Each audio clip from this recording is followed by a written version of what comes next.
നമസ്കാരം, ഏവർക്കും സ്വാഗതം. The film story man media. ഇന്ന് നമ്മോടൊപ്പം മിസ്റ്റർ സന്തോഷ് വർക്കി. സ്വാഗതം സാർ. സന്തോഷ് വർക്കിനെ ആർക്കും മനസ്സിലാവില്ല, ആറാട്ടെന്ന് പറഞ്ഞാൽ മനസ്സിലാവുള്ളൂ. ആണ് എൻ്റെ ഒരു സംശയം തോന്നിയതാണ്. സന്തോഷ് വർക്കി എന്ന് വിളിച്ചു കഴിഞ്ഞാൽ ഇനിയിപ്പോൾ സാറുടെ ആരാധകർ ചീത്ത വിളിക്കുന്നൊരു സംശയമാണ്. എനിക്ക് അങ്ങനെ വലിയ ആരാധകരൊന്നുമില്ല. പക്ഷെ മലബാർ സൈഡിലൊക്കെ ഒരുപാട് മലബാർ അവിടെയുള്ള ആൾക്കാർക്ക് ഭയങ്കര ഇഷ്ടമാണ്. അപ്പച്ചൻ്റെ പേരല്ലേ വർക്കി? വർക്കി സന്തോഷിന്റെ കൂടെ വർക്കി എന്ന് വന്നു കഴിയുമ്പോൾ ഒരു സന്തോഷമില്ലേ ശരിക്കും? അതാണ് കൂടുതൽ കേൾക്കാൻ താല്പര്യം. അറിയപ്പെടുന്ന ആറാട്ടെണ്ണായിട്ടാണ്. എന്നാലും സന്തോഷ് വർക്കിയാണ് ആറാട്ടെണ്ണൻ എന്നുള്ള രജിസ്റ്റർ. രണ്ടു പേരാണ്. ആറാട്ടെണ്ണ മീഡിയക്കാരൊരു കുറച്ച് കോമാളി രീതിയിൽ പ്രസന്റ് ചെയ്താണ്. സന്തോഷ് വർക്കിയാണ് ശരിക്കുള്ള ആള്. ഞാനും ഒന്ന് സീരിയസ് ആയിട്ട് പ്രസന്റ് ചെയ്തു. കുറച്ച് ഇന്റലക്ച്വൽ ആയിട്ടും എല്ലാം സംസാരിക്കുന്നത് സന്തോഷ് വർക്കിയാണ്. മീഡിയ ശരിക്കും മാനിപ്പുലേറ്റ് ചെയ്തിട്ടുണ്ട്. നമുക്ക് സന്തോഷ് വർക്കിയായിട്ട് പോകണോ ആറാട്ടെണ്ണനായിട്ട് പോകണം? സന്തോഷ് വർക്കിയായിട്ട് അറിയപ്പെടാൻ ആഗ്രഹം. Money, power, popularity, love. ഇതിൽ സന്തോഷ് വർക്കി സാറ് നാലാമത്തെ ലവ്. സന്തോഷ് വർക്കി സാറ് ഏറ്റവും കൂടുതൽ ആഗ്രഹിക്കുന്നത് first love, second popularity. Money power വേണ്ട. ആവശ്യം ജീവിക്കാനുള്ള കാശ് കിട്ടിയാൽ മതി. പവറിനോട് താല്പര്യമില്ല. പോപ്പുലാരിറ്റി എന്ന് പറയുമ്പോൾ ഈ ഉദ്ദേശിച്ച പോപ്പുലാരിറ്റി അല്ല, കുറച്ചുകൂടെ ഇന്റലക്ച്വൽ രീതിയിൽ അറിയപ്പെടാനാണ് ആഗ്രഹം.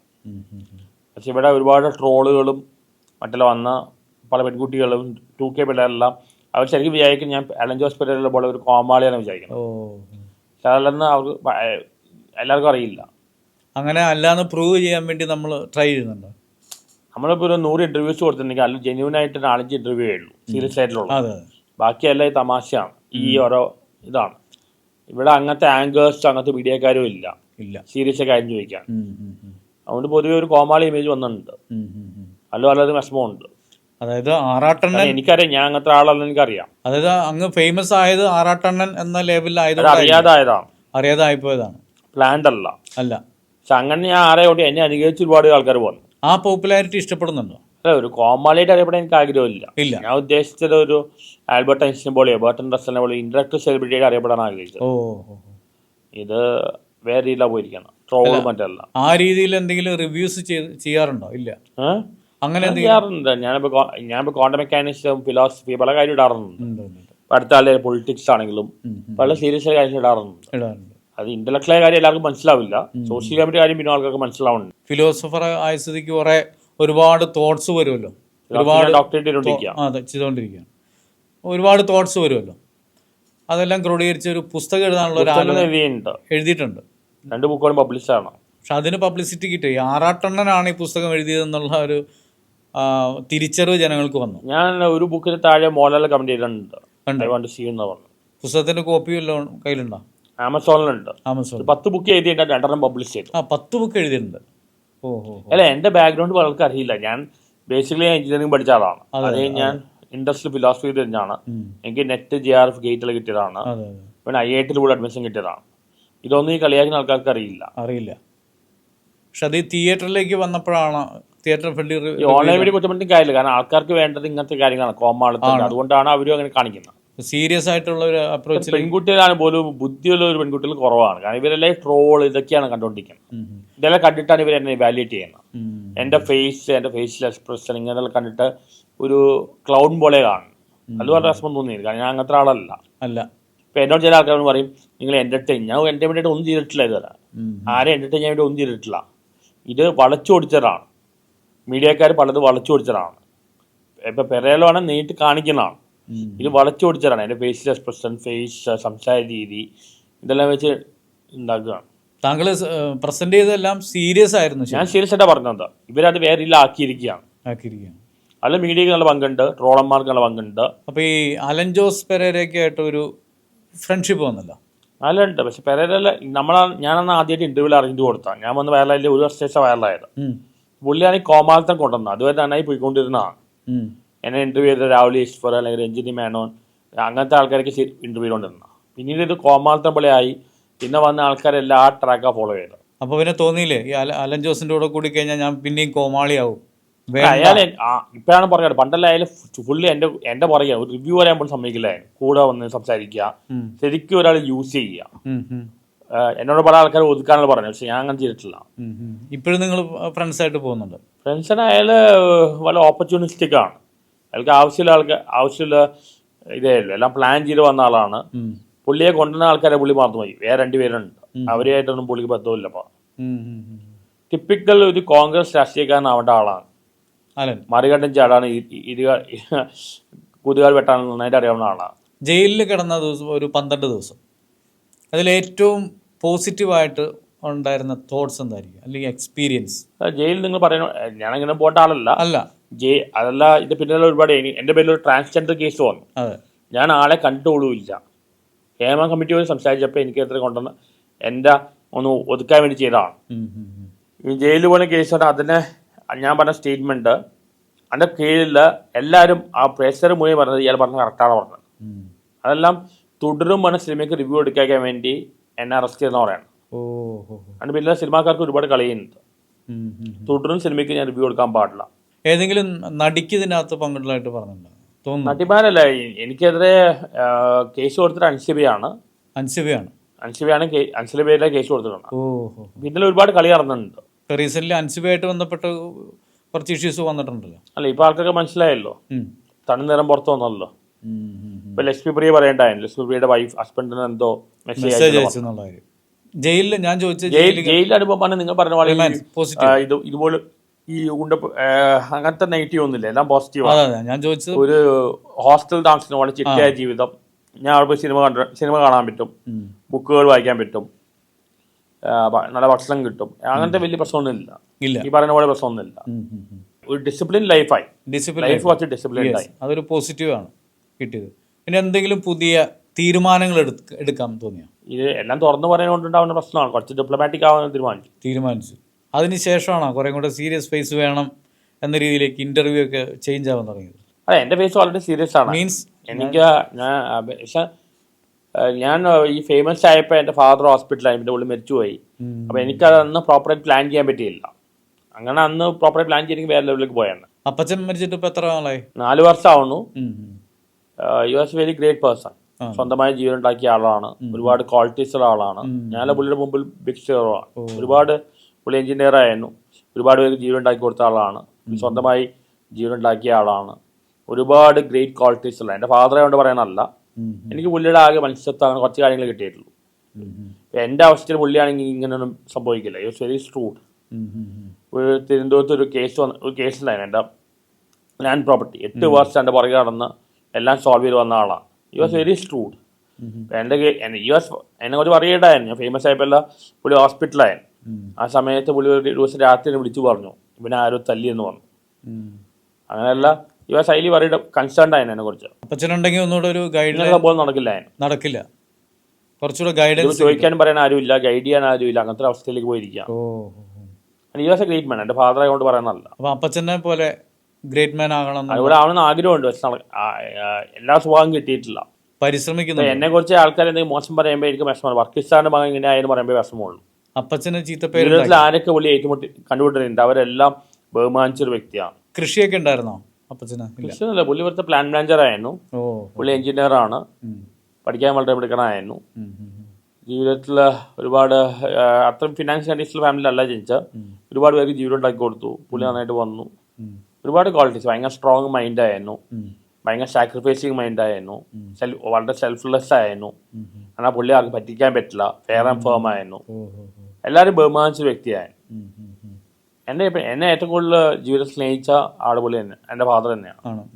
അതിനുശേഷം ആണ് റിയൽ ലൈഫ് മനസ്സിലായത്. ഫാദർ മനസ്സിലേശം വളരെ ഒറ്റപ്പെട്ടു പോയി. ഞാൻ ഇപ്പം മദറിനെ നോക്കാൻ വേണ്ടിയാണ് ഇവിടെ നിൽക്കുന്നത്. IIT ബോംബെയിലെ ചാൻസ് കിട്ടിയതാണ്. അന്ന് എൻ്റെ ഫാദറിൻ്റെ ഹെൽത്ത് മോശമായി. പുള്ളിക്ക് വേണ്ടിയാണ് ഞാൻ ഇവിടെ നിൽക്കുന്നത്. അമ്മയ്ക്ക് വേണ്ടി നിൽക്കുകയാണ്. അല്ലെങ്കിൽ അന്ന് ഞാൻ IIT പോയെങ്കിൽ ഇപ്പോൾ ഓക്സ്ഫോർഡോ കേംബ്രിഡ്ജോ അങ്ങനെ എത്തിയാണ്. അപ്പച്ചന് ദിവസവും ഓർമ്മ വരാറുണ്ട്. എല്ലാ സ്വപ്നവും കാണാറുണ്ട്. മിക്ക ദിവസവും സ്വപ്നം കാണാറുണ്ട്. ഏറ്റവും വിഷമം പറഞ്ഞാൽ നമ്മൾ ഫേസ്ബുക്കിൽ വളരെ ചെയ്യുമ്പോൾ ഇവര് മരിച്ചുപോയ ഫാദറിനെ കുറിച്ചൊക്കെയാണ് മോശമായിട്ട് പറയുന്നത്. വളരെ മോശം കമന്റ്സാണ്, എസ്പെഷ്യലി ഫേസ്ബുക്കിലാണ്. അപ്പച്ചനെ കുറിച്ച് പറയാം, എൻ്റെ ഫാദറിനെ കുറിച്ച്. കാരണം അവർക്കറിയാം അത് പറഞ്ഞാൽ എനിക്ക് വേദനിക്കുമെന്ന്. അപ്പച്ചൻ നല്ല വിളിക്കുക, ഞാൻ ഡാഡിനെ വിളിക്കാം. എന്നെ ഒരുപാട് അത് പറഞ്ഞ് എന്നെ വേദനിക്കുമെന്ന് അറിയാം. ഒരുപാട് ഈ ഫേമസ് ഒരുപാട് പേര് വേദനിപ്പിക്കില്ല. ഈ 2K പിള്ളേരുണ്ട്. ഇപ്പോൾ കോക്രോച്ച് ജെൻഡർ ആക്ട് പറഞ്ഞില്ലേ, എനിക്കതിൽ വിയോജിപ്പില്ല. കാരണം ഇവർ കോക്രോച്ച് തന്നെയാണ്. കാരണം ഇവര് ഒരു ഫുൾ എസ്പെഷ്യലി കൊച്ചിയിലെ 2K പിള്ളേർ ഭയങ്കര ഡ്രഗ് അഡിക്റ്റർ ആയിരിക്കാം. ഡ്രഗ്സിന് അടിമകളാണ്. പിന്നെ ഇവരുടെ മെയിൻ പരിപാടി സാഡിസമാണ്, മറ്റുള്ളവരെ വേദനിപ്പിച്ചാണ് എൻജോയ് ചെയ്യുന്നത്. എന്നെല്ലാം ഒരുപാട് അവർ കളിയാക്കുന്നുണ്ട്, പക്ഷെ എന്നെ ജെന്യൂനെ ആൾക്കാർക്ക് നല്ല മനുഷ്യർക്ക് എന്നെ ഇഷ്ടമാണ്. ഇതിനെല്ലാം ട്രോള് അങ്ങനത്തെ കാര്യങ്ങൾ, ട്രോള് മാത്രം കാണുന്ന പെൺകുട്ടികളുണ്ട്. അവരുടെ ലെവൽ അത്രയേ ഉള്ളൂ, അവർക്ക് എന്നെ കുറിച്ച് ഒന്നും അറിയില്ല. ട്രോള് കണ്ടിട്ടല്ലേ ശരിക്കും പരിചയപ്പെടുന്ന താങ്കളെ? അല്ല, ഞാൻ ആദ്യം വൈറൽ മീഡിയയിലൂടെയാണ്, 130 വെച്ചാണ് വൈറലായത്. അതൊന്നും പ്ലാൻഡ് ആയിരുന്നില്ല. ഇപ്പൊ മാളിലൊക്കെ പോകുന്ന സമയത്ത് ആളുകൾ തിരിച്ചറിയുന്നതേ അല്ല, ഇപ്പൊ പോപ്പുലാരിറ്റി ഭയങ്കരമാണ്. പോപ്പുലാരിറ്റി ആണ്. ഇപ്പൊ സോഷ്യൽ മീഡിയ സെലിബ്രിറ്റീസിനാണ് സിനിമാക്കാർക്കായിട്ടുള്ളത്. അത് സിനിമാക്കാർക്ക് ഇച്ചിരി അസൂയുണ്ട്. ഞങ്ങളിപ്പോ സിനിമാക്കാർ 2-3 മാസം ഒരിക്കലാണ് വരുന്നത്. ഞങ്ങൾ ഡെയിലി കണ്ടന്റ് ഉണ്ടാക്കുന്നവരാണ്. സോഷ്യൽ മീഡിയ സെലിബ്രിറ്റീസിന്റെ പോപ്പുലാരിറ്റി അവർക്കില്ല. പക്ഷെ അവർക്ക് പൈസ ഉണ്ടായതുകൊണ്ട് ഒരുപാട് ഹോൾഡ് അങ്ങനെയുള്ള ഒരുപാട് പണി വെക്കുന്നുണ്ട് അവർ. അപ്പൊ പല മീഡിയയോട് പറഞ്ഞു എന്റെ പേരുടെ വീഡിയോസ് എടുക്കാൻ പാടില്ല പറഞ്ഞു, പണത്താറ്റിയായിട്ട് കയറ്റാൻ പാടില്ലെന്ന് പറഞ്ഞു. ഇങ്ങനെ ഒരുപാട് സംഭവം നടന്നിട്ടുണ്ട്. പെരേരയായിട്ട് വഴക്കുണ്ടായിരുന്നു, അടിയുണ്ടായിരുന്നു. അയാൾ എന്നെക്കാട്ട് 15 വയസ്സ് യങ്ങാണ്. അയാള് അങ്ങനെ വന്നു വഴി ഓർക്കുന്ന ആളൊന്നല്ല. ഒരുപാട് പേർ ആദ്യം കൊണ്ടുവന്ന ആൾക്കാരെ പുള്ളി ഇപ്പൊ ഒരു ബന്ധവുമില്ല. സന്തോഷ് വർക്കി സാറ് കർഷകനാണെന്ന് കേട്ടിട്ടുണ്ട്, ശരിയാണോ? ഞാൻ കർഷകനല്ല. അല്ല, ഒരു വീഡിയോ കണ്ടു ഞാൻ. അതല്ല ഈ മീഡിയക്കാർ ഉണ്ടാക്കുന്നല്ലേ, നമ്മൾ പറയാത്ത എന്തൊക്കെ കാര്യങ്ങളാണ്. അല്ല, ഒരു വീഡിയോ കൃഷിയായിട്ട് ഒരു ബന്ധവുമില്ല. ഇല്ല, കാര്യം ഇവരെ കുറ്റം പറഞ്ഞിട്ട് കാര്യമില്ല. കാരണം അങ്ങനത്തെ നെഗറ്റീവ് കാര്യമാണ് ആൾക്കാർക്ക് വേണ്ടത്. നെഗറ്റീവ് കാര്യങ്ങളാണ് ഏറ്റവും കൂടുതൽ ഓടുന്നത്. ഇപ്പൊ പറഞ്ഞ 2K കിഡ്സിനോടൊരു കലിപ്പുണ്ടെന്നാണല്ലേ? കലിപ്പല്ല, അത് അവർ കുറ്റം പറഞ്ഞില്ല. അവർ ജനിച്ചാലും സാഹചര്യങ്ങൾ അങ്ങനെ. പിന്നെ മിക്കവരും ഡ്രഗ്സ് തന്നെ അടിമയാണ്. ആ പ്രശ്നം വന്നിട്ടുണ്ട്. CJP പോസിറ്റീവായിട്ട് കാണുന്നുണ്ടോ? ആ ജഡ്ജ് പറഞ്ഞ കറക്റ്റ് തന്നെയാണ്. ഇവരത്ര ശരിയായ ആൾക്കാരായിട്ട് എനിക്ക് തോന്നുന്നില്ല. അവര് ഈ ഇവിടെയുള്ള ജനിച്ച പിള്ളേരോട് എനിക്ക് വലിയ അഭിപ്രായമില്ല. പക്ഷെ അതൊരു പോസിറ്റീവായിട്ട് കാണാൻ പറ്റുമോ? കാരണം അങ്ങനെ ഒരു നെഗറ്റീവ് കമന്റ് പോസിറ്റീവ് ഉണ്ട്. അവർക്ക് പോസിറ്റീവ്, അവർ കുറച്ച് പ്രാക്ടിക്കലാണ്. പിന്നെ അവർക്ക് സെക്സ്വൽ ഫ്രസ്ട്രേഷൻ കുറവാണ്. കാരണം അവർക്ക് ബോയ് ഫ്രണ്ട് ഗേൾ ഫ്രണ്ട് ഉള്ള ആ പ്രശ്നമില്ല. അങ്ങനെ പോസിറ്റീവ് എല്ലാം ഉണ്ട്. സ്മാർട്ടാണ്, കുറച്ചുകൂടെ പ്രാക്ടിക്കലാണ്. പക്ഷേ സാഡിസം വളരെ ഹൈ ആണ്. മറ്റുള്ളവരെ വേദനിപ്പിച്ച് എൻജോയ് ചെയ്യാം. CJP വന്നപ്പോൾ അവർ ഒന്ന് ഓർഗനൈസ്ഡ് ആയ പോലെ തോന്നുന്നുണ്ട്, അങ്ങനെയുണ്ടോ? ശരിക്കും പറഞ്ഞാൽ ഞാൻ കേട്ടത് ആ അഡ്വക്കേറ്റ്, ആ ജഡ്ജി അഡ്വക്കേറ്റിനെ കുറിച്ചാണ് പറഞ്ഞത്, ഇവരെ കുറിച്ചല്ല പറഞ്ഞത്. അല്ല, ഇവരെന്തൊക്കെയോ അതിന്റെ പിന്നിൽ എന്തൊക്കെയോ കളികൾക്കുണ്ട്. ഇപ്പൊ എന്നെ വാട്സപ്പിൽ വളരെ ഗ്രൂപ്പിൽ കേട്ടാൻ നോക്കി കോക്രോച്ച് പാർട്ടിയല്ല, ഞാൻ കയറിയില്ല. പക്ഷെ കുറച്ച് ഓർഗനൈസ്ഡ് ആയി. ഇപ്പം ഞാനിപ്പോ സിനിമയെക്കാളും കൂടുതൽ പറഞ്ഞ രാഷ്ട്രീയത്തെ കുറിച്ചാണ് അടുത്ത കാലത്തല്ല. ഇലക്ഷൻ വന്ന പേര് പല കാര്യം പറഞ്ഞിട്ടുണ്ടായി. ഇവിടെ സത്യം തുറന്നു പറയാൻ പറ്റില്ല. പണ്ട് ഒരു ഫിലോസഫറെ സോക്രട്ടീസിനെ കൊന്നുകളഞ്ഞല്ലോ. സത്യം പറയുന്ന ജീവിതം വളരെ കഷ്ടമാണ്. സൗത്ത് ഇന്ത്യൻ പൊളിറ്റിക്സിൽ ഇപ്പം തമിഴ്നാട്ടിലും കേരളത്തിലും ഒരു ഭരണമാറ്റം വന്നിട്ടുണ്ട്. തമിഴ്നാട്ടിലേക്ക് നോക്കിയാൽ സ്റ്റാലിൻ്റെ പരാജയം എനിക്ക് തോന്നുന്നില്ല. എനിക്ക് തോന്നുന്നു വിജയക്കാരുടെ കഴിവുള്ള സ്റ്റാലിൻ തന്നെയാണ്. വിജയ് ബിക്കോസ് ഓഫ് ക്രൗഡ് പുള്ളറായുണ്ട്. അവിടെ സിനിമയും രാഷ്ട്രീയം നമ്മൾ ഭയങ്കര ലിങ്ക്ഡാണ്. ഇവിടെ കേരളത്തിലാണെങ്കിൽ ആ സംഭവം നടക്കില്ല. അല്ല, സ്റ്റാലിൻ പരാജയപ്പെട്ടല്ലോ. അതിൽ സന്തോഷ് വർക്കി സാർ അത് പ്രെഡിക്റ്റ് ചെയ്തായിരുന്നു. ഞാൻ പ്രെഡിക്റ്റ് ചെയ്ത് ഇവിടെ കമ്മ്യൂണിസ്റ്റ് പാർട്ടി പോകുന്നു പറഞ്ഞു. അത് പറഞ്ഞായിരുന്നു. സൗത്ത് ഇന്ത്യ തമിഴ്നാട്ടിൽ സ്റ്റാലിൻ്റെ പരാജയവും വിജയുടെ മുന്നേറ്റവും അങ്ങേക്ക് പ്രവചിക്കാൻ പറ്റിയായിരുന്നു? എനിക്ക് തോന്നിയിട്ടായിരുന്നു. കാരണം വിജയ്ക്ക് ഭയങ്കര സപ്പോർട്ടാണ്, മാസ് സപ്പോർട്ട് ഭയങ്കരമാണ്. ഇവിടെ കേരളത്തിൽ പോലും മമ്മൂട്ടി മോഹൻലാലിനെക്കാട്ടും ഫാൻസുകൾ പുള്ളിക്കാം. ഇവിടെ എന്നെക്കാളും സപ്പോർട്ടുകൾ പുള്ളിക്കാം. ജൻസി പിള്ളേരാണ് പുള്ളിയെ ആക്കിയതാണ്. പുള്ളിയുടെ ഫാമിലികളിലെല്ലാം പറഞ്ഞ് എനിക്ക് ഭയങ്കര മാസ് സപ്പോർട്ടുള്ള ആളാണ്. പക്ഷെ ഒരു ഇന്റർവ്യൂ പേഴ്സണൽ ലൈഫാണ് എനിക്ക് വിയോജിപ്പുണ്ട്. അല്ല, ഒരു ഇന്റർവ്യൂവിലും പറഞ്ഞിട്ടില്ലല്ലോ തമിഴ്നാട് പൊളിറ്റിക്സിൽ വിജയ് ഒരു ഇത്ര സീറ്റുകൾ നേടും എന്നൊരു പ്രവചനം. വിജയ് ജയിക്കും എനിക്ക് ഉറപ്പായിരുന്നു. വിജയ് ഞാൻ പറഞ്ഞത് വിജയ് സിനിമ ഇടാൻ പാടില്ലേ, സിനിമയും രാഷ്ട്രീയം രണ്ടും ഒന്നിച്ചു കൊണ്ടുപോകണേ. പണ്ട് MGR കൊണ്ടുപോയല്ല. എത്ര സീറ്റ് പ്രതീക്ഷിച്ചായിരുന്നു വിജയ്ക്ക്? അതൊന്നും പ്രെഡിക്റ്റ് ചെയ്തിട്ടില്ല. ഇല്ല. അല്ല, അപ്പം പ്രെഡിക്റ്റബിൾ അല്ലാത്ത റിസൾട്ട് ജയിക്കാൻ സാധ്യതയുണ്ടായിരുന്നു. കാരണം ക്രൗഡ് സപ്പോർട്ട് അത്രയ്ക്ക് ഉണ്ട്. ജയിക്കാൻ സാധ്യത പറഞ്ഞാൽ വിജയ് മത്സരിച്ച് 2 മണ്ഡലത്തിൽ വിജയ് ജയിക്കും, അങ്ങനെയാണോ വിചാരിച്ചത്? കേരളത്തിൽ ലെഫ്റ്റ് വീഴുമെന്നുള്ള പ്രഡിക്ഷൻ. ഞാൻ പഴയ കമ്മ്യൂണിസ്റ്റ് അനുഭാവിയാണ്. ഇപ്പോഴത്തെ കമ്മ്യൂണിസ്റ്റ് ആയിട്ട് യോജിക്കാൻ പറ്റില്ല. EP ജയരാജൻ അല്ലെങ്കിൽ പിണറായി വിജയൻ അല്ലെങ്കിൽ MM മണി, ഇവർക്കൊന്നും ഒരു ക്വാളിറ്റി ഇല്ലാത്ത വെറും ഗുണ്ടായിസം കാണിച്ചു നടക്കുന്ന ആൾക്കാരാണ്. ഇവരെല്ലാം ഗുണ്ടായിസം അഴിമതിയാണ് കാണിക്കുന്നത്. ഇതൊന്നല്ല കമ്മ്യൂണിസം. പണ്ട് EMS ഉണ്ടായിരുന്നു, അച്യുതമേനോ ഉണ്ടായിരുന്നു, ജ്യോതി ബസു, ഇവരെല്ലാം പറഞ്ഞാൽ വളരെ സ്കോളേഴ്സും വളരെയധികം മത്സ്യത്തൊഴിലായിരുന്നു. ഇപ്പൊ അങ്ങനത്തെ ക്വാളിറ്റിയുള്ള ആൾക്കാരില്ല. അതുകൊണ്ട് ഞാൻ പറഞ്ഞ കോൺഗ്രസ് വരുന്ന നല്ലതായിരിക്കും വന്നത്.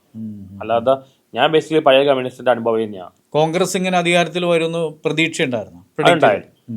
കോൺഗ്രസ് വരുന്ന VD സതീശ കുഴപ്പമില്ല, കഴിവുള്ള ആൾ തന്നെയാണ്. വിദ്യാഭ്യാസവും ഉണ്ട്, കഴിവുണ്ട്, ആവശ്യം കുഴപ്പമില്ലാത്ത ആൾ തന്നെയാണ്. VD വരുന്ന ഞാൻ ആഗ്രഹിച്ചത്. കാരണം എൻ്റെ ഇടയ്ക്ക് KC വേണുഗോപാലും മറ്റേ രമേശ് ചെന്നിത്തലയ്ക്കുള്ള ഒരുപാട് ജനങ്ങളുടെ സപ്പോർട്ട്, ജനങ്ങളുടെ ആഗ്രഹിച്ചൊരു VD ആയി. ബി ഡിക്ക് അത്രയും പിന്തുണ കൂടാൻ കാരണം എന്തായിരിക്കും? അതെ, ഇപ്പോൾ ഉള്ളതിൽ വെച്ച് ഭേദം പുള്ളിയാണ്. പുള്ളി എന്ന് പറഞ്ഞാൽ ഒരു AK ആന്റണിയുടെ ആദർശവും കരുണാകരൻ്റെ കഴിവും രണ്ടും കമ്പൈൻ ചെയ്ത ആളാണ്. ഇപ്പോൾ ഉള്ളതിൽ ഭേദം പുള്ളി തന്നെയാണ്. ഇപ്പോൾ പിണറായി വിജയൻ്റെ കേസ് എടുത്ത് കഴിഞ്ഞാൽ പാർട്ടിയിൽ തന്നെ വിയോജിപ്പുണ്ട്. ഇപ്പോൾ പ്രതിപക്ഷ നേതാവായെന്ന് ആര് പറഞ്ഞു ഞങ്ങൾ ആക്കിയതല്ല, അതിലെ കയറി ഇരിക്കുന്നതാണ്. പുള്ളിയുടെ ധാർഷ്ട്യം കാരണമാണ് കമ്മ്യൂണിസ്റ്റ് പാർട്ടി പോയത്. ഞാനന്ന് ഇലക്ഷൻ സമയത്ത് പുള്ളിയെ വിളിച്ച പിണ്ണാക്കി വിജയൻ ഭയങ്കര വൈറലായി പോയിട്ടെ. എന്താണ് പിണറായി വിജയനെ വിളിച്ചത് പിണ്ണാക്കി വിജയൻ. അത് ഭയങ്കര വൈറലായി. അപ്പോൾ അഭിമാർ പറഞ്ഞു എന്താണ് ഇതിൽ പോയി അറ്റാക്ക് ചെയ്യും, ഇന്നോവ കാർ വിട്ടൊന്നും വീട്ടിലാണ് അറ്റാക്ക് ചെയ്യും. ഇതുവരെ ഒന്നും നടന്നിട്ടില്ല. അവിടെ ഇപ്പോൾ ദൃശ്യം 3 അത്ര കൊള്ളില്ല പറഞ്ഞപ്പോൾ മോഹൻലാൽ ഫാൻസ് അത് എതിർക്കാൻ തുടങ്ങി. അപ്പം എനിക്ക് പറയാനുള്ളത് പിണറായി വിജയൻ്റെ അത്ര ഒന്നും മോഹൻലാൽ വരില്ല. പിണറായി വിജയൻ്റെ ആൾക്കാരെ പേടിച്ചില്ലെങ്കിൽ പിന്നെ മോഹൻലാലിൻ്റെ ആൾക്കാരെ പേടിക്കേണ്ട ഒരു ആവശ്യമില്ല. പിന്നെ ഇത്ര നാളും ഫേസ് ചെയ്തതിനേക്കാളും കൂടുതലൊന്നും വരാനും ഇല്ല സന്തോഷ് സാറിന്. ശരിയാണോ?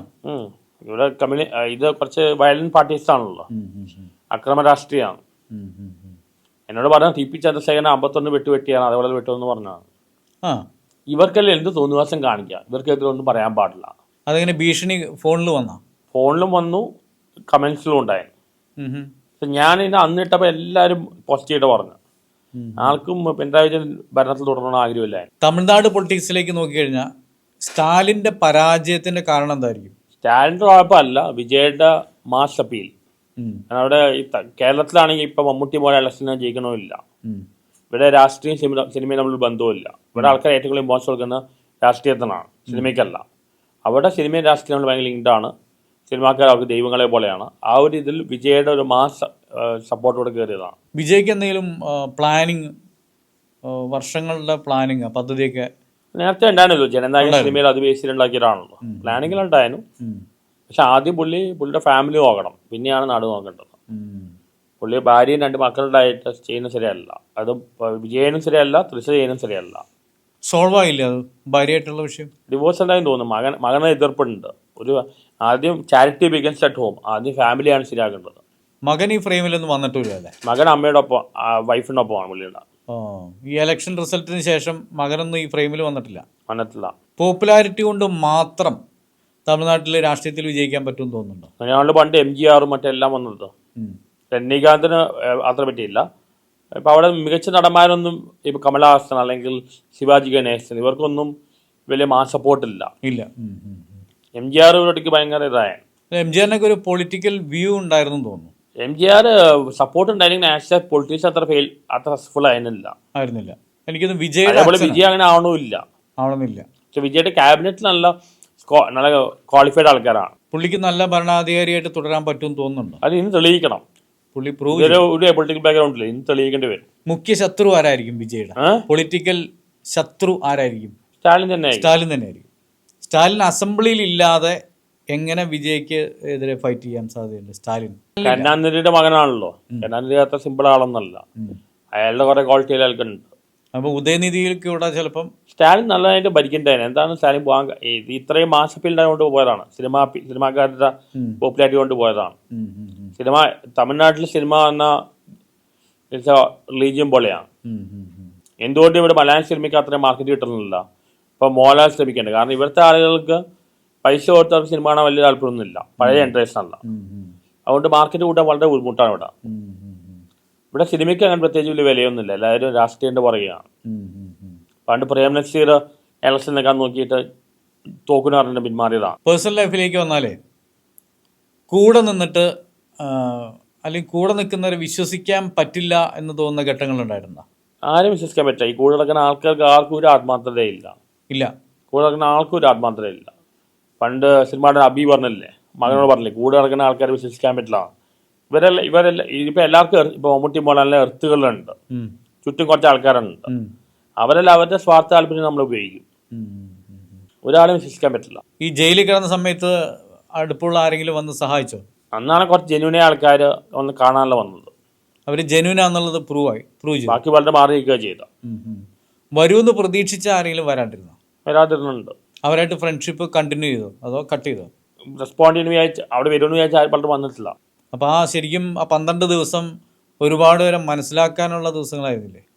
ആരേക്ക് വിശ്വസിക്കാൻ പാടില്ല എന്ന് സന്തോഷ് വർക്കി സാറിന് അന്നാണ് മനസ്സിലായത്.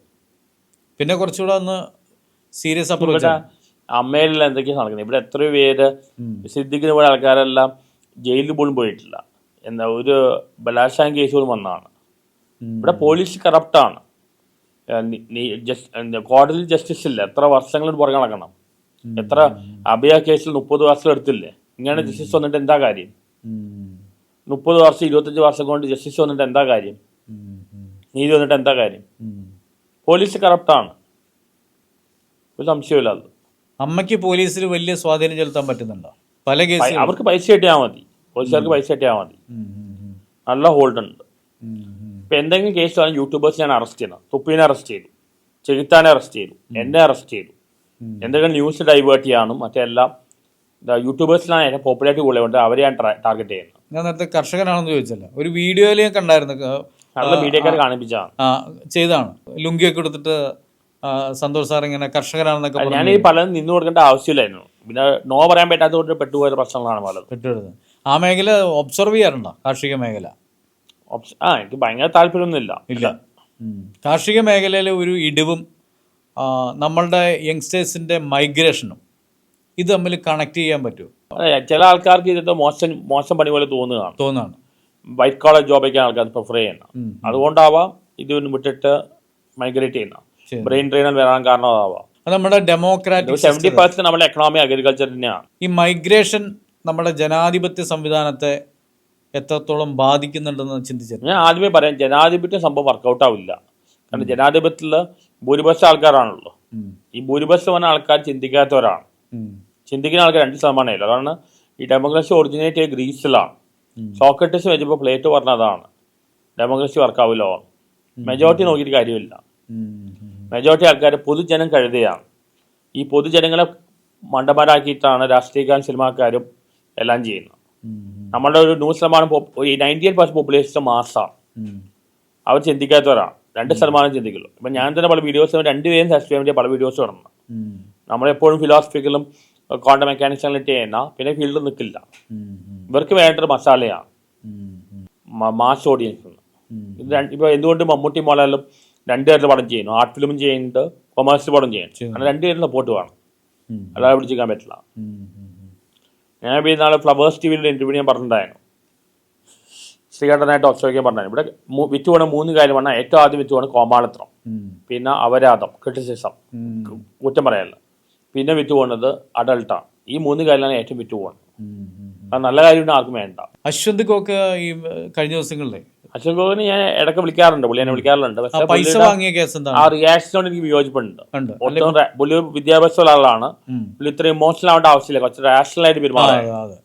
വളരെ ബാഡ് ലാംഗ്വേജിൽ ഉപയോഗിച്ചു. ക്യാഷ് വാങ്ങിയെന്നുള്ളത് അതെനിക്കറിയില്ല, എനിക്ക് അങ്ങനെ വാങ്ങിയെന്ന് തോന്നുന്നില്ല. പക്ഷെ അടുത്ത കാലത്ത് പല റിവ്യൂ ശരിയായ രീതിയിലല്ല വന്നതാണ്. പല മോശം പടത്തിനും പോസിറ്റീവ് കൊടുക്കണ്ടായി. പുള്ളി ഇവിടെ ഇപ്പം ഞാനായാലും കോക്കാണെങ്കിൽ ഞങ്ങളെല്ലാം പറയുന്ന അഭിപ്രായങ്ങളാണ്, സിനിമ റിവ്യൂ ഒന്നല്ല. സിനിമ പ്യൂർലി സബ്ജക്റ്റീവാണ്. ഓരോ ആൾക്കാർക്ക് മാറിക്കൊണ്ടിരിക്കും. അപ്പൊ എല്ലാവർക്കും ഇഷ്ടപ്പെടുന്ന സിനിമ ചിലപ്പോൾ നമുക്ക് ഇഷ്ടപ്പെടാൻ പോകും. ആർക്കും ഇഷ്ടപ്പെട്ട സിനിമ നമുക്ക് ചിലപ്പോൾ ഇഷ്ടപ്പെടും.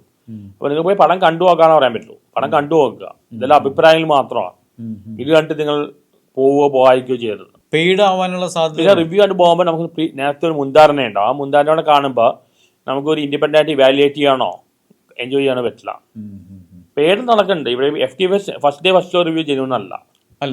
കാരണം ഇവിടെ പല സിനിമ OTT വരുമ്പോഴാണ് റിയൽ റിസൾട്ട് വരുന്നത്. ഇപ്പൊ ഭരതനാട്യം മോഹിനിയാട്ടം ഫസ്റ്റ് ഭരതനാട്യം തിയേറ്ററിൽ ഫ്ലോപ്പായ OTT തന്നെ ഓടി. ഇപ്പൊ ദൃശ്യം 3 OTT വരുമ്പോൾ ആൾക്കാർക്ക് മനസ്സിലാവും. കാരണം ഈ ഫസ്റ്റ് ഡേ ഫസ്റ്റ് ഷോ എന്ന് പറയുന്നത് വനിതാ തിയേറ്ററിലാണ് മെയിൻലി റിസൾട്ട് റിവ്യൂ വരുന്നത്. അവിടെ പല സിനിമയിലും കാസ്റ്റ് ആൻഡ് ക്രൂ ബുക്ക് ചെയ്യാം, ഹോൾ ടിക്കറ്റ്. ഈ കാസ്റ്റ് ആൻഡ് ക്രൂയുടെ റിവ്യൂ എന്തായാലും പോസിറ്റീവ് ആയിരിക്കും, എത്ര മോശമാണെങ്കിലും. ഞാൻ അഭിനയിച്ച പടത്തിന് ബാഡ് ബോയ്സ് 90 കൊടുത്താണ് ഞാൻ അഭിനയിച്ച പടം. ഇവിടെ ഇവരെല്ലാം പോസിറ്റീവ് പറയുള്ളൂ, ഫാൻസുകാർ പോസിറ്റീവ് പറയുള്ളൂ, ഡീഗ്രേഡേഷൻ നെഗറ്റീവ്. ഒരു ജെന്യൂൻ റിവ്യൂ FTVSൽ വരുത്താവില്ല ഫസ്റ്റ് ഡേ ഫസ്റ്റ് ഷോ. ഞാൻ മീഡിയക്കാർ പലപ്പോഴും പറഞ്ഞു സെക്കൻഡ് ഷോ തേർഡ് ഷോ ആണ് റിവ്യൂ ചെയ്യേണ്ടത്. അപ്പോഴാണ് ശരിക്കും റിവ്യൂ കിട്ടുന്നത്. ഇത് ജെന്യൂൻ റിവ്യൂ അല്ല. ഗുരുവായൂർ അമ്പലനട സിനിമ ഞാൻ അന്നേ പറഞ്ഞു മോശമാണ്. പക്ഷേ OTT ആൾക്കാർക്ക് മനസ്സിലായി ഇത് ജെന്യൂൻ റിവ്യൂ അല്ല. ഇത് പേയ്മെന്റും എല്ലാം നടക്കുന്നുണ്ട്. എന്നെ തന്നെ പലരും അപ്രോച്ച് ചെയ്യേണ്ടത്, പക്ഷെ ഞാൻ കാണിച്ചിട്ടില്ല. പേയ്മെന്റ് ചോദിച്ചു എന്നെ ഒരു സിനിമാക്കാരൻ പടം കാണുമ്പോഴും വേണ്ട പോസിറ്റീവ് കൊടുക്കാൻ പറഞ്ഞിട്ടുണ്ട്. കാശറാണ് ഒരു സിനിമ ഫസ്റ്റ് ഹാഫ് കഴിഞ്ഞ് ഇറങ്ങിയപ്പോൾ ഒരു ഞാൻ മോശം രൂപ എടുത്തപ്പോൾ അവർ പറഞ്ഞു എത്ര രൂപ വേണം തരാൻ പറഞ്ഞു. വേണമെങ്കിൽ ക്യാഷ് ഉണ്ടാക്കണമെങ്കിൽ ഉണ്ടാക്കാം. അങ്ങനെ പിന്നെ അതിന് റിവ്യൂവിൽ എന്ത് ജെന്യൂനിറ്റിയേ ഉള്ളൂ. ഇങ്ങനെ പല സത്യങ്ങളും തുറന്നു പറഞ്ഞുകൊണ്ടാണ് നമ്മൾ ജയിലിൽ പോകേണ്ട അനുഭവം വന്നത്. സിനിമയിൽ മുഖം കാണിക്കണമെന്നൊരു ആഗ്രഹം ഉണ്ടായിരുന്നു? ഉണ്ടായില്ല. ഞാൻ 3 സിനിമയിൽ അഭിനയിച്ചു. ടി വിയിൽ ഞാൻ ബസ് നോക്കിയാൽ മമ്മൂട്ടി സിനിമയിൽ അഭിനയിച്ചപ്പോൾ വന്നപ്പോൾ ഭയങ്കര കയ്യടിയായി. അതെ അതെ. അല്ല പിന്നെ എനിക്ക് ആസ് എ പുതിയ മീഡിയ നിങ്ങളോട് പറയാനുള്ളത്, നിങ്ങൾ ഈ സിനിമാക്കാർ മാത്രമല്ല, എന്റർടൈനേഴ്സ് മാത്രമല്ല, വേറെ എത്രയോ ജെന്യൂൻ ആൾക്കാരുണ്ട്. ഇപ്പൊ എന്റെ ചെവി ഓപ്പറേറ്റ് ചെയ്ത ഒരു ഡോക്ടർ കനകരാജാണ്, കുട്ടി കൊല്ലത്തുള്ള ആളാണ്, number 1 surgeon in south India. എത്ര പേർക്ക് അറിയാം? ഡോക്ടർ രാജനാരായണ സ്വാമി IAS, എല്ലായിടത്തും ടോപ്പർ എല്ലാവരും. ഇങ്ങനത്തെ എത്രയോ ജെന്യൂൻ ആൾക്കാരുടെ നിങ്ങൾ ഇന്റർവ്യൂ ചെയ്യുന്നില്ല. പോപ്പുലർ ആൾക്കാരെ മാത്രമാണ് ഇന്റർവ്യൂ ചെയ്യുന്നത്, സിനിമാക്കാർ അല്ലെങ്കിൽ അങ്ങനത്തെ സെലിബ്രിറ്റി. ഇങ്ങനത്തെ എത്രയോ കോൺട്രിബ്യൂട്ട് ചെയ്യുന്ന എത്രയോ ആളുണ്ട്, അവരൊന്നും ആരും അറിയപ്പെടില്ല. അങ്ങനത്തെ ആൾക്കാരെ ഇന്റർവ്യൂ ചെയ്യണമെന്നാണ് എൻ്റെ ഒരു പേഴ്സണൽ അഭിപ്രായം. ഇവിടെ എല്ലാവരും ഒരു സിനിമയിൽ കൂടെ അഭിനയിച്ച നടന്മാരുടെ പുറകെ നടക്കുകയാണ്. ഇവർക്ക് ഇപ്പോഴത്തെ ഓൺലൈൻ മീഡിയക്ക് എങ്ങനെയെങ്കിലും കാശ് കിട്ടിയാൽ മതി, റീച്ച് കിട്ടിയാൽ മതി, അങ്ങനെ എന്തും കാണിക്കാം. എത്രയോ ജെന്യൂനെ ആൾക്കാർ അറിയപ്പെടാതെ പോകുന്നുണ്ട്, അവരെ മുന്നോട്ട് കൊണ്ടുവരണം. ഇനി സിനിമയിൽ അഭിനയിക്കണമെന്ന് ആഗ്രഹമുണ്ടോ? അങ്ങനെയൊന്നുമില്ല. സിനിമയിൽ വന്നിട്ടുണ്ട്, വലിയ ആഗ്രഹമൊന്നുമില്ല. ഈ ഷൂട്ടിംഗ് ഭയങ്കര സ്ട്രെയിനുള്ള പണിയാണ്. ആക്ടിങ് പ്രോസസ് അങ്ങനെ വലിയതായിട്ട് എൻജോയ് ചെയ്യുന്നില്ല. മേത്തിൽ ദേവികയുടെ ഒരു പ്രോഗ്രാമിന് പോയിട്ടുണ്ടായിരുന്നു, ഒരു ഡാൻസ് പ്രോഗ്രാം. അതൊക്കെ റിയൽ ആർട്ട് ഫോം. സിനിമ ഒരു ആർട്ട് ഫോമായി എനിക്ക് തോന്നുന്നില്ല, ബിസിനസ്സാണ്. നല്ല സിനിമകളുണ്ട്, ആർട്ട് കലാമൂല്യ സിനിമ, അതിൽ വളരെ കുറവാണ്. അങ്ങനെ സിനിമകൾ ആർട്ട് സിനിമ ആൾക്കാർ കാണാതിരിക്കുകയാണ്. സിനിമ മോളിലെ ബിസിനസ്സാണ്. സിനിമയായിട്ട് ബന്ധപ്പെട്ടപ്പോൾ റിവ്യൂ മാത്രമാണ് ഇപ്പോൾ താല്പര്യമുള്ള മേഖല. എനിക്ക് റിവ്യൂ മാത്രമേ താല്പര്യമുള്ളൂ. ഇനി അഭിനയിക്കാൻ വിളിച്ചാൽ പോവില്ലെന്നല്ലേ ഇപ്പൊ ഒരെണ്ണം വന്നിട്ട് അഭിനയിക്കുകയും ചെയ്യും. പക്ഷെ അതിനോട് വലിയ പാഷനൊന്നുമില്ല. നമ്മൾ എനിക്ക് ഗ്ലാമർ സെലിബ്രിറ്റിയെക്കാട്ടും ഒരു ഇന്റർനാഷണൽ സെലിബ്രിറ്റിയായിട്ട് അറിയപ്പെടാൻ ആഗ്രഹം. നമ്മൾ ശ്രമിക്കുകയാണെങ്കിൽ എനിക്കൊരു നടനായി മാറാം, ഒരു താല്പര്യമില്ല. ഇപ്പൊ എഴുത്തിന്റെ മേഖലയിലേക്ക് ഉണ്ടോ? പുസ്തകം ഉണ്ടോ പുതിയത്? ഇപ്പൊ അങ്ങനെ എഴുതാൻ സമയം കിട്ടാറില്ല. ഒരുപാട് റെസ്പോൺസിബിലിറ്റീസ് ഇല്ല. കാരണം PhD റിലേറ്റഡ് കാര്യം ചെയ്യണം, സെലിബ്രിറ്റി സ്റ്റാറ്റസ് മെയിൻറ്റെയിൻ ചെയ്യണം, അമ്മയുടെ കാര്യം നോക്കണം, വീട്ടിലെ കാര്യം നോക്കണം. അപ്പോൾ അത് എല്ലാ റെസ്പോൺസിബിലിറ്റി എൻ്റെ മേലിലാണ്. ആകെ ഒരു ദിവസം മാത്രമാണ് ഞാൻ 1 തിയേറ്ററിൽ പോകുന്നത്. അതര ഇമാർ പറഞ്ഞു നടക്കുന്നത് ഞാൻ 24 മണിക്കൂർ അവിടെ താമസിച്ചോന്നുള്ളത്. ഈ കമന്റ്സ് വളരെ മോശമാണ്. അത് ഒരുപാട് സെലിബ്രിറ്റീസ് ഒരുപാട് സഫർ ചെയ്യുന്നുണ്ട്. എനിക്ക് മനസ്സിലാവില്ല ഇവിടുത്തെ ആളുകൾക്ക് എന്താ പേര്, മറ്റുള്ളവരെ വേദനിപ്പിച്ചാണ് ഇവർ എൻജോയ് ചെയ്യുന്നത്. PhD ഏതാണ്? ഞാൻ PhD ഫിലോസഫി ഓഫ് സയൻസിലാണ് ചെയ്യുന്നത്. എനിക്ക് നെറ്റ് JRF ഗേറ്റിൽ കിട്ടിയതാണ്. അവിടെയും വിയോജിപ്പുണ്ട്. കാരണം നെറ്റും JRF ഗേറ്റ് എനിക്ക് അസിസ്റ്റന്റ് പ്രൊഫസറായിട്ട് കയറണമെങ്കിൽ ഇവിടെ പല പൊളിറ്റിക്കൽ ഇൻഫ്ലുവൻസും ബ്രൈബാണ് വേണ്ടത്. പല സഹാക്കന്മാരുടെ ഭാര്യമാര് അസിസ്റ്റന്റ് പ്രൊഫസേഴ്സാണ്. പൊളിറ്റിക്കൽ ഇൻഫ്ലുവൻസ് ബ്രൈബാണ് നോക്കുന്നത്. നിങ്ങൾ ഒരാൾ നോക്കും, ഡോക്ടർ രാജനാരായണ സ്വാമി IAS, അയാൾ എല്ലായിടത്തും ടോപ്പർ എല്ലാം, IIT IAS എല്ലാം ടോപ്പറായി. പിന്നെ അയാളുടെ പേഴ്സണൽ ലൈഫ് പ്രൊഫഷണൽ ലൈഫ് എല്ലാം പോയി. ഇവിടുത്തെ 10ാം ക്ലാസ് പോലും പാസ്സാവാത്ത രാഷ്ട്രീയക്കാരെ അയാളുടെ ജീവിതം നശിപ്പിച്ച് കളഞ്ഞിരിക്കുകയാണ്. ഇതാണ് കേരളം. ഇവിടെ സത്യം പറയുന്നവർക്കും ജെന്യൂനെ ആൾക്കാർക്ക് ജീവിക്കാൻ പറ്റില്ല. ഇത്രയും ബ്രില്യൻ്റ് അയാളുടെ ജീവിതം മുഴുവൻ പോയി.